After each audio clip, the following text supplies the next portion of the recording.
Okay guys, nandito na kami. Kasama yung aking friend. Si Jingjing, kita pa puwet.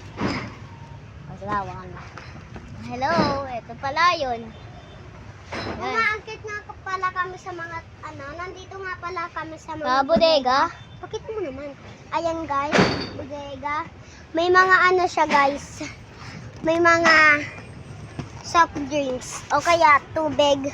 Yan nga yung niya guys. Ayan, so umaakit kami dito. Alam mo, guys, Tuk-tuk. lahat yung subscribe po dito. Kasi, Sa baba. kung ayaw, di ko sasabihin talaga. Kung sino na naman nag-subscribe, ay papapuntahin ko dito sa challenge na to. So guys, 10 hours kami nandito dapat. Dapat hindi daw bababa. Sigurado pa matagal kami dito. Di kami papayagan.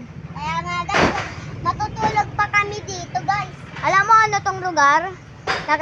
Ito Dagupan ang... Street, Manila. Oh, tapos malapit lang siya sa Divisoria. Lakad-lakad kayo.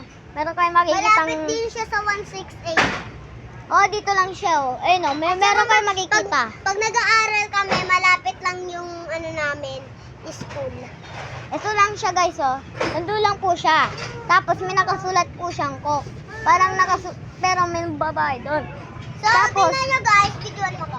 So, tingnan nyo guys, kaya ko mag-tumbling dito, kaya mag-banster dito. Tingnan nyo guys, videoan mo.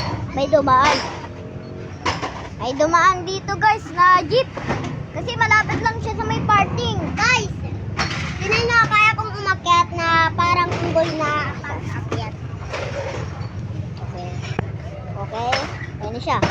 Yan. Umakyat na. Pabalik-balik lang kami dito sa View.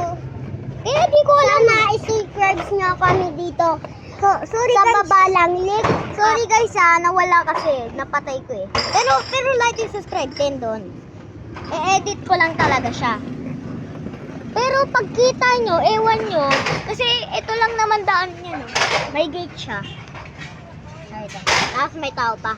Malapit lang siya dito. Tapos May nagdi-deliver nga pala dito guys ng mga soft drinks. At saka yung mga walang naman nilalagay dyan. Oo, para i-delivery din naman nila para magkaroon silang mga lista. Tapos ito, malapit lang siya dyan. Kung maraming box dyan, isa na, yan pating yun. Dito kami kasi humahaba na yung lista. Okay guys? Maniwala na kayo, magsisimula na kami. Next video. Pero di pala namin siya matatapos hanggat di pa ito nawawala. Hindi, babagsak yan eh. Hindi, wag na. Ako na balad na. Diyan na lang. O kaya, ganun mo na lang. Para kita Ito na lang oh. Yay! Okay. I-like nyo to para makapunta kayo dito. Pwede naman kayong sunduin namin. Sunduin ka. Kung sino mga nanonood dyan, susunduin ko kayo kung nag-like lang kayo.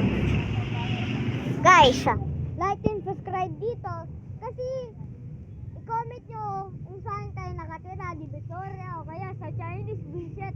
Oh my God! Yung mga sa Pampanga, siguro masusundo namin yun paglaki. Oo. Oo, tama yun. Kaso lang may gravel. Kasi guys, bata pa kami. Pwede Hindi namin. pa namin kaya yung sarili namin. Guys, dati ako nanonood ng Mr. Beast. Pero wala na si Mr. Beast. At sabi niya daw, ako na lang daw yung magiging Mr. Beast. Sa video na to, di daw nila yung binigyan. Kasi guys, nanonood kami araw-araw ng Mr. Beast kasi nakakatawa siya. So, nalungkot nga kami at nakilamay kami kay Mr. Beast. Pero di nila binigyan. Dahil nasagasaan daw si Mr. Beast. Anong nasagaan? Ay, nasagasaan. Ewan ko kung anong nangyari. Sorry, guys, Kasi sorry, talaga ko guys. na yung namatay siya. Kaya nakilamay kami doon. Hindi siya namatay. Ako na yun. Guys, nasa si Mr. Beast nasa Hayo. Pero sa Target at saka sa Whopper Market, meron kayo makikita ang Mr. Beast chocolate. Pero ako na